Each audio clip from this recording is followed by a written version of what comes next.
Hola chicos, ¿cómo están? Vamos a darles la clase de intoxicaciones por metales. Para hablar de intoxicación por metales hay que definir qué son este tipo de intoxicaciones. Hay que conocer cuáles son los metales pesados. Son un grupo de metales químicos que poseen propiedades metálicas y que generalmente nosotros podemos clasificarlos como metales esenciales, lo que sí necesitamos, como por ejemplo el hierro, el cobre, el cobalto, el manganesio, el zinc. Estos son metales elementales o esenciales que nosotros vamos a necesitar consumir a través de los alimentos o a través de los suplementos vitamínicos. Entonces tienen los metales tóxicos, como su nombre lo dice, son aquellos que nos van a causar toxicidad. Acá tienen ustedes el mercurio, el plomo, el arsénico, el plutonio. De todos estos voy a hacer la clase o meramente pues se las preparé con estos tres, el mercurio, plomo y arsénico. Entonces aquí les dejo, este es una pequeña imagen, ¿verdad? Para que ustedes vean cómo se observa la naturaleza de este metal. Él es abundante en nuestra corteza terrestre, se libera, ¿verdad?, por los volcanes. Lo podemos encontrar como fuente natural y como fuente antropogénica. Lo tenemos de tipo natural a través de los suelos, las rocas, el agua, los vegetales y el tejido animal. En las fuentes antropogénicas nosotros lo podemos encontrar que se utiliza en la industria para crear los insecticidas, para los herbicidas, plaguicidas y como preservantes de la madera. En esta imagen acá les dejo este tipo de metal. Presenta tres estados alotrópicos. Puede ser gris, que es gris o metálico, que es la manera estable. Amarillo, que lo podemos observar como una especie de gas si se enfría, ¿verdad? Y negro, que es una descomposición térmica. El uso del arsénico aquí se los dejo degradado, ¿verdad? Como preservante de madera, para compuesto de las luces LED, el láser, como insecticida, pero lo que utilizamos como insecticida es el arseniato de plomo, herbicida, el arseniato de sodio. Para elaboración de vidrio lo encuentran con el químico de trióxido de arsénico y claramente en la pólvora como disulfuro de arsénico. No importa la manera en cómo lo encuentren, siempre es arsénico, son sus derivados. ¿Cómo nosotros podemos absorber este compuesto? Mediante la vía cutánea, vía oral y vía inhalatoria. Cualquiera de las tres vías nosotros podemos absorberlo y puede perfectamente alcanzar la circulación. Alcanzar nuestros glóbulos rojos, los van a penetrar tanto el blanco como el rojo y me van a producir el arsenato, que también es conocido como el arsénico 5 y al ser arseniato conocido como el arsénico 3. Cualquiera de los dos son los que van a entrar directamente en mis células y me van a causar una toxicidad. Aquí les dejo cómo se puede metabolizar, independientemente que sea arsenato o sea arsenito. Cualquiera de los dos lo que me van a hacer es sustituir los fosfatos de las mitocondrias e inhibir la piruvato deshidrogenasa. De igual forma, el arsenito lo que va a hacer es actuar con los sulfidrilos y me va a causar fosforilación oxidativa. Cualquiera de los dos me van a llevar a una inactividad de las enzimas, produciéndome una inhibición de la respiración celular y conllevándome a una falla multiorgánica.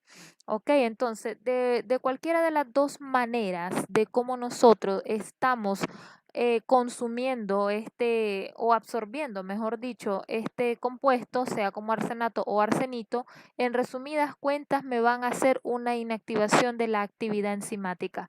Uno porque me va a sustituir los grupos fosfatos de las mitocondrias y otro porque me va a actuar con los grupos sulfidrilo y me van a causar los dos una fosforilación oxidativa, me alteran la respiración celular y esto me va a llevar a una falla multiorgánica. Si mis células dejan de respirar, muchachos, dejan de funcionar.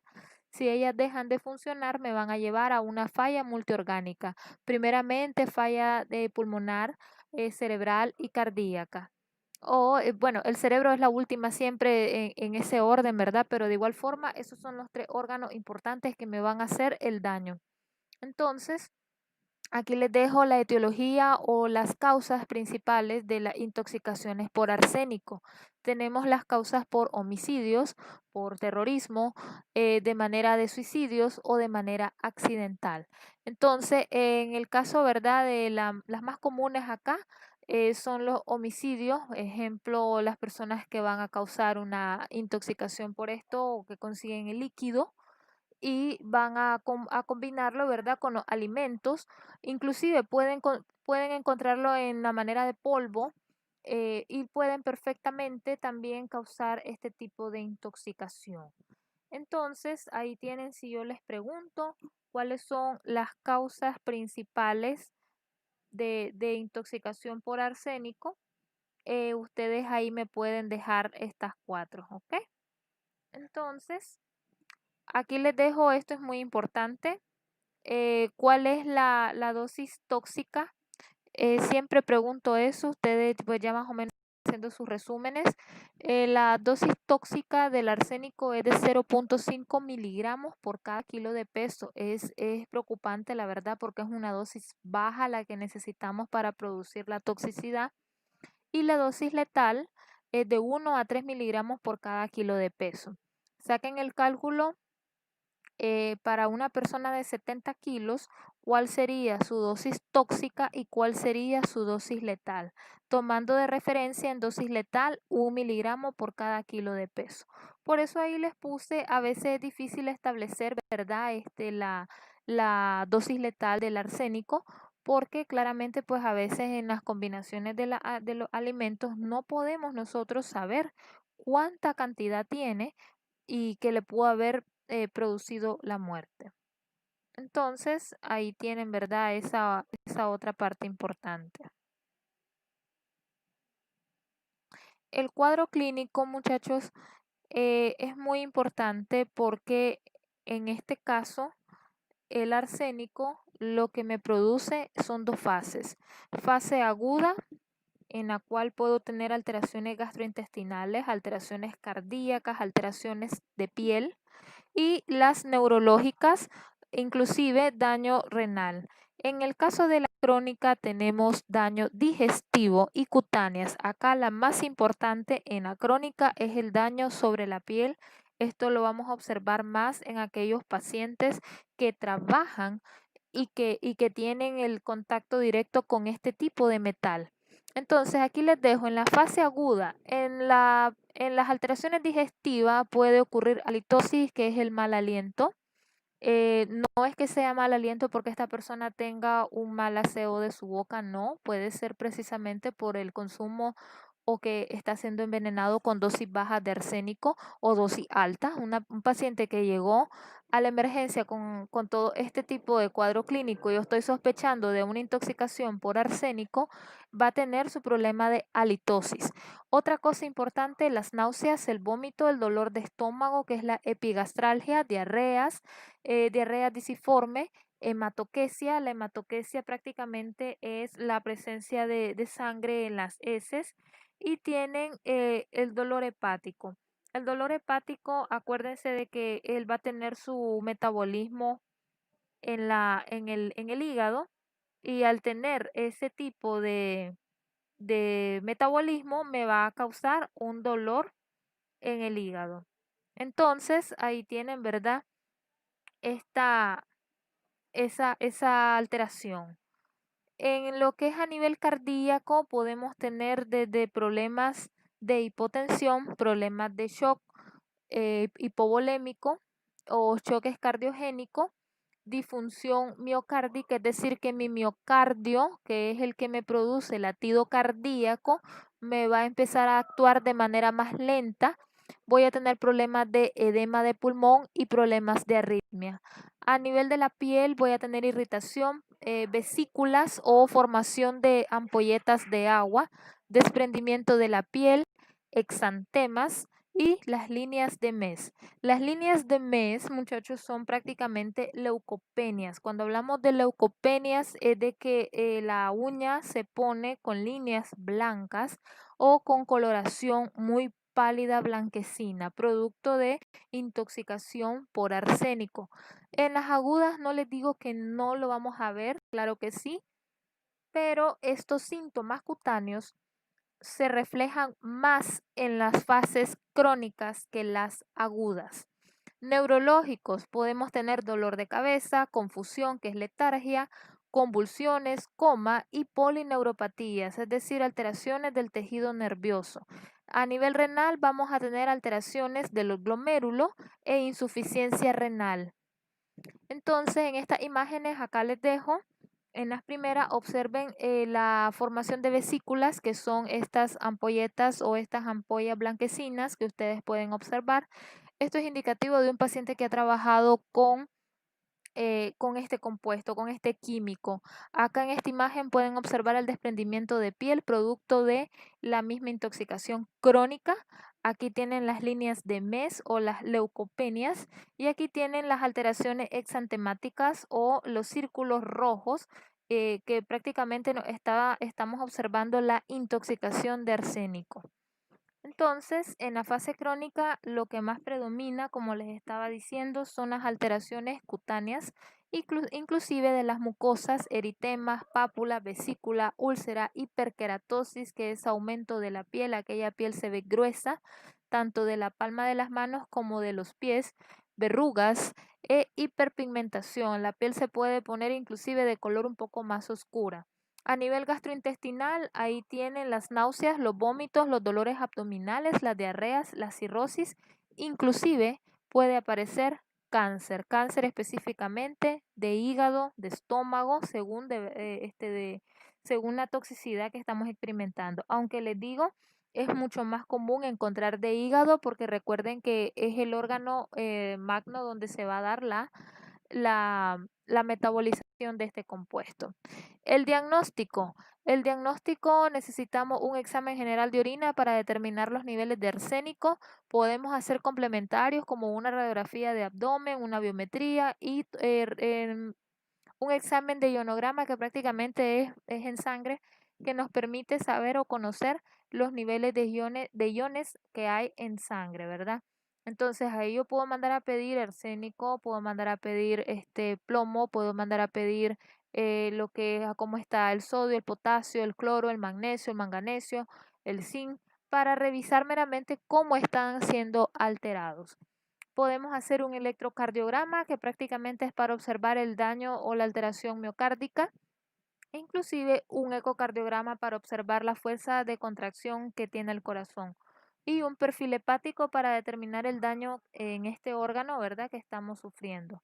El tratamiento siempre de sostén, ¿verdad? Que siempre tenemos que mantener la vida, garantizarla con la ventilación, hay que revisar muy bien todo lo que es la parte neurológica, es parte del tratamiento. La descontaminación, podemos optar por lavado gástrico, por la emesis y el tratamiento mediante quelantes.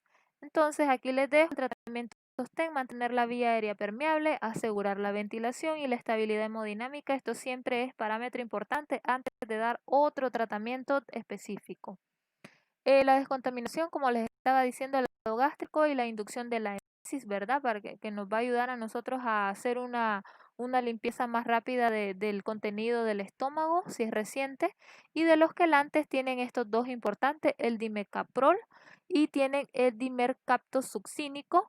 Tienen las posologías, ¿verdad? ¿Cómo nosotros lo podemos utilizar? Esto no creo preguntárselos con que ustedes manejen los quelantes, que son los tratamientos de elección para las intoxicaciones por arsénico, por mercurio, inclusive en el plomo también lo podemos utilizar. Acuérdense que son estos metales tóxicos, entonces podemos perfectamente utilizar este compuesto, perdón, este medicamento y este también, que son quelantes, para contrarrestar o prácticamente son los antídotos que nosotros le llamamos.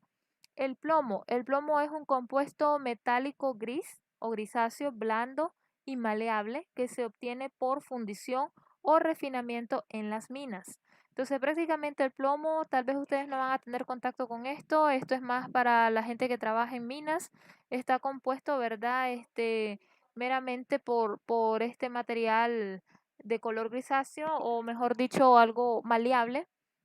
Los compuestos más utilizados de este es el tetraetilo de plomo y el silicilatos de plomo, que prácticamente estos compuestos son los más comunes, los que más encontramos en nuestro medio. Las fuentes de plomo, es decir, donde nosotros podemos encontrar en la industria, lo podemos encontrar en la parte doméstica, hay que tener mucho cuidado con esto, y en el mismo ambiente.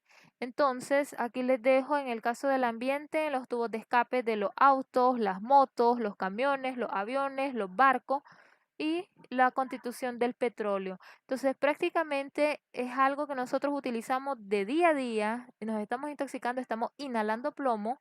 Sin embargo, pues realmente todos ya somos candidatos a esta intoxicación de tipo crónica.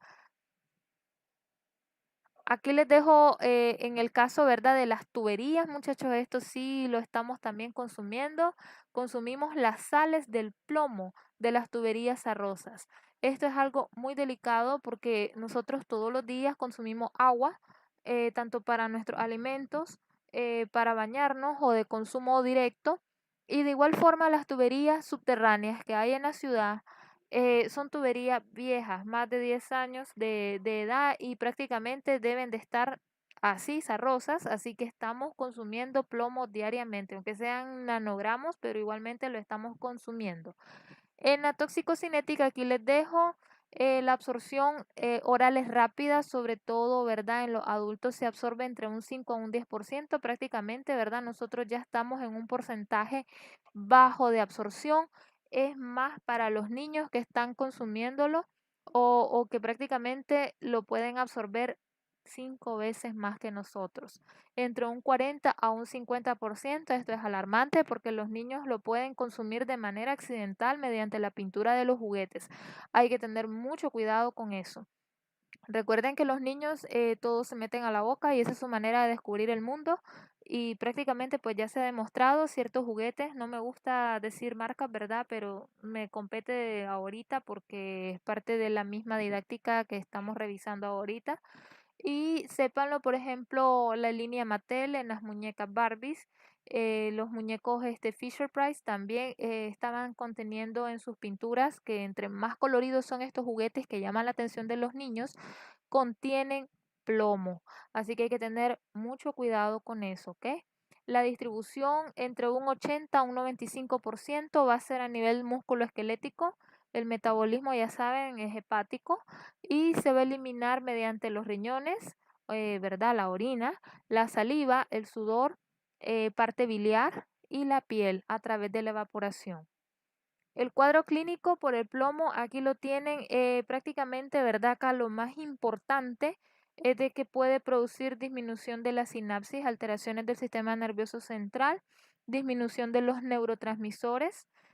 Prácticamente si nuestros neurotransmisores empiezan a disminuir, por ejemplo, adrenalina, dopamina, ¿cómo nos vamos a encontrar? Prácticamente agotados, prácticamente somnolientos, podemos tener alteraciones de coma, podemos tener alteraciones de inclusive de la muerte, pero esto se va a dar meramente según la dosis que estamos ingiriendo de este compuesto. Podemos experimentar edema cerebral con daño de los axones de las neuronas. Y en el caso de las embarazadas puede producir efectos teratogénicos que prácticamente son alteraciones de deformidad, aborto. Podemos crear depósitos en nuestros huesos, o sea que esto se puede desarrollar más adelante como un cáncer óseo, pérdida del crecimiento de la persona, inclusive en la embarazada, alteración de la fertilidad o que se vuelvan infértiles. Entonces, los síntomas, dolor abdominal, hiperactividad en el caso de los niños y el retraso neurológico, retraso de crecimiento también, aquel niño de que usted le habla y que tal vez está de 5, menor de 6 años, tal vez, que está aprendiendo a hablar, a caminar, a expresarse y va viendo un desarrollo que no es normal. Entonces hay que examinar, ¿verdad?, sus niveles de plomo. Hay que revisar también, descartar otros problemas de trastornos de conducta, como por ejemplo tal vez un autismo, tal vez un trastorno de hiperactividad. Hay que revisar realmente todas estas cosas, desde un daño neurológico por alteraciones de conducta hasta un retraso neurológico por toxicidad de plomo. Entonces aquí les dejo los niveles sanguíneos, los normales menor de 9 microgramos por decilitros. Eso es lo normal que nosotros esperamos, ¿verdad? Tener de plomo en sangre. Si se fijan, son microgramos, es una unidad bajísima.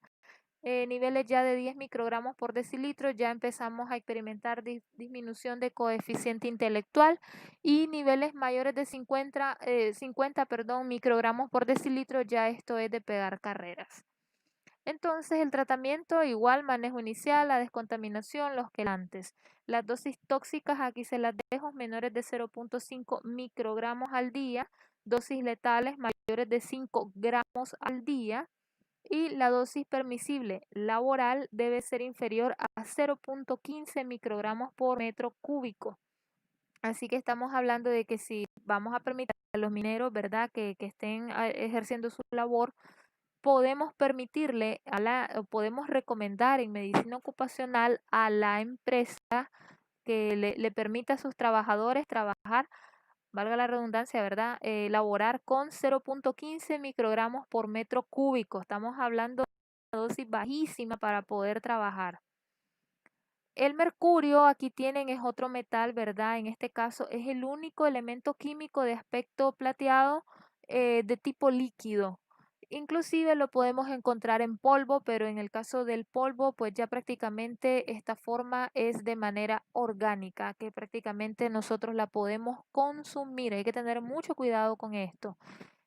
¿Para qué lo utilizamos o en dónde lo encontramos de manera elemental, verdad? En termómetro, en manómetros, en esfingomanómetros, que es el mismo aparato para medir la presión arterial, y en los barómetros, que son estos pequeños, no son relojes, sino que nos permiten la medición de presiones.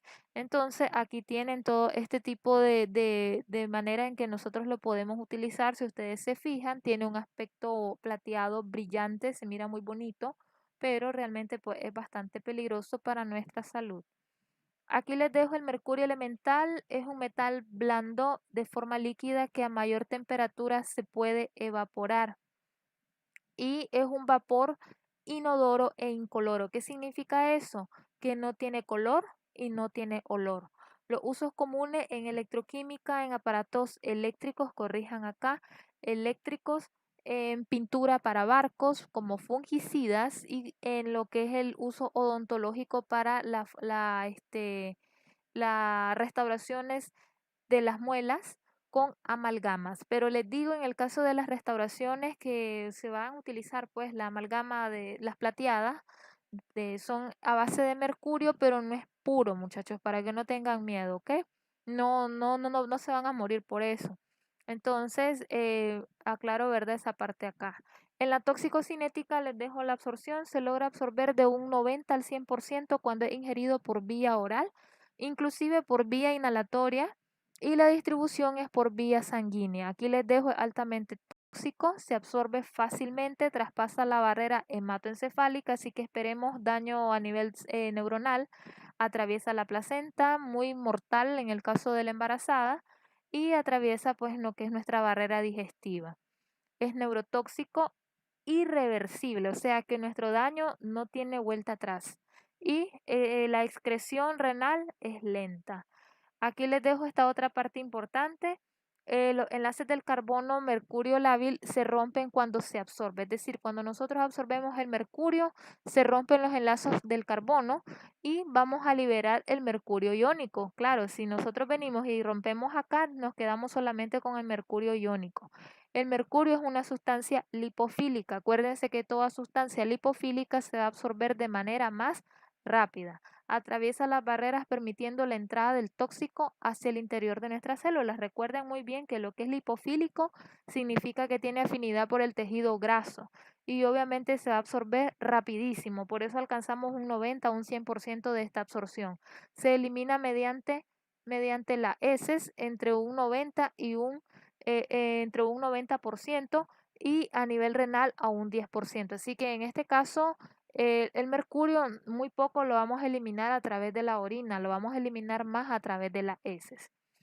Les dejo las presentaciones, lo tienen en líquido, ¿verdad? Que se ve muy lindo, como les digo, llama bastante la atención.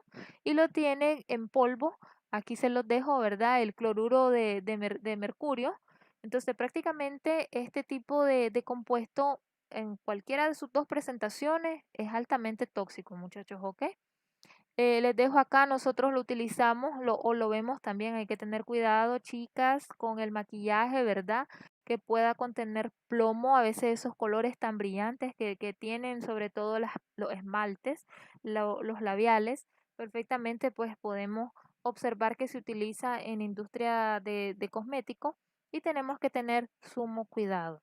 Tienen también el uso de mercurio en los pesticidas, inclusive en la formación de las baterías, lo que es en las minas, miren qué bonito que se ve.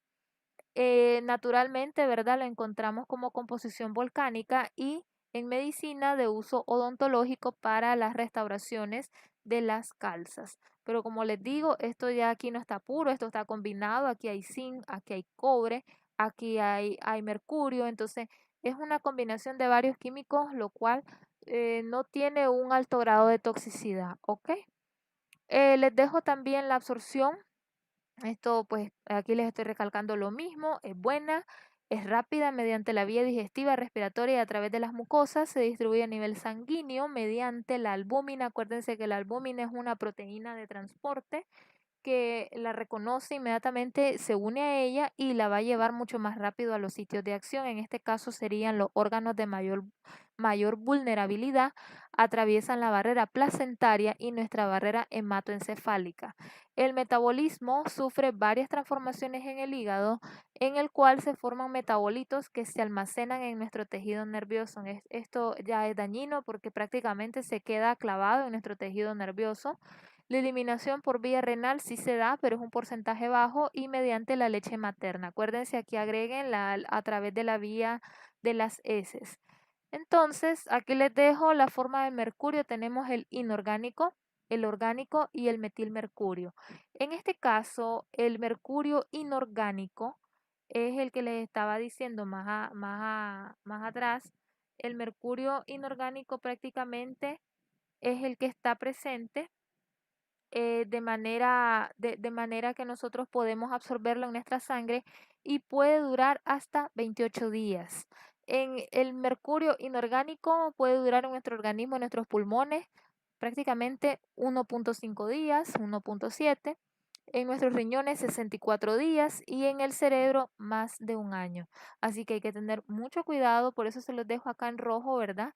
Y el metilmercurio lo podemos obtener en nuestra sangre hasta 70 días, es mucho más tóxico, y en nuestro cerebro hasta 240 días.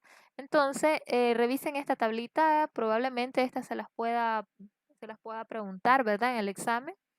Entonces, aquí les dejo cómo se va a generar la toxicidad por el mercurio. Realmente se une a los grupos sulfidrilo y reacciona ante grupos fosforil, carboxilo y las amidas. Disminuye la disponibilidad de los aminoácidos produciendo inhibición enzimática.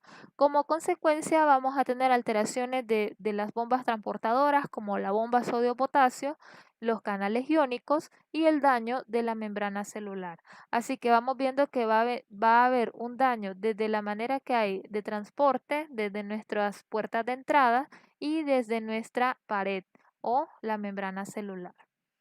Aquí les dejo cuadro clínico, pues tenemos intoxicaciones tanto agudas como crónicas. En las agudas, si fue inhalado, vamos a tener compromiso pulmonar, dolor torácico, tos, neumonía química, bronquitis, bronquiolitis.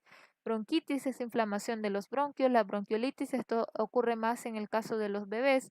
Falla, es una especie de bronquitis, la falla respiratoria que prácticamente es un resultado, ¿verdad? Ya esto es algo negativo. Esto puede comprometer con la vida del paciente. En la parte digestiva, mayor secreción de saliva, tumefacción gingival o alteraciones de las encías, sabor metálico, úlceras sangrantes y mal aliento. Muy parecido al arsénico este síntoma, ¿verdad? En el caso de la intoxicación crónica vamos a tener mayor producción de salivación, estomatitis. Estomatitis no es la inflamación del estómago, ok, aclaro eso. La estomatitis es las ampolletas que aparecen en la boca, dificultad para deglutir o para tragar, depresión, pero en esta depresión nos hacemos referencia a las alteraciones neurológicas, delirios, alucinaciones, psicosis, irritabilidad, crisis de llanto, pérdida de la memoria. Entonces tenemos todas estas alteraciones. Yo les puedo acá preguntar, tal vez, menciona 3 síntomas de la intoxicación aguda y 3 síntomas de la intoxicación crónica del mercurio. En el caso del tratamiento, esto es igual que el resto, ¿verdad? Tratar de estabilizar al paciente, sobre todo cuidando la parte respiratoria y hemodinámica. Podemos realizar, ¿verdad? Este paso. Y recuerden, aquí se los dejo en mayúscula, este tipo de la diálisis, la hemoperfusión, el lavado gástrico con carbón activado, no me juegan un papel importante. En este caso, esto no me sirve, ¿ok? Y la medicación ideal son los mismos que el antes, el dimecarpol, y tienen la penilcilamina. Esta no es quelante, pero esta sí me sirve a mí para tratar de revertir como antídoto la intoxicación por mercurio. Ok, entonces, bueno, con esta parte terminamos. Si ustedes se fijan, acá tienen bastante ya que revisar con estos 3 tipos de metales, ¿ok? Terminamos acá entonces, jóvenes, y nos seguimos teniendo comunicación por este medio. Saludos.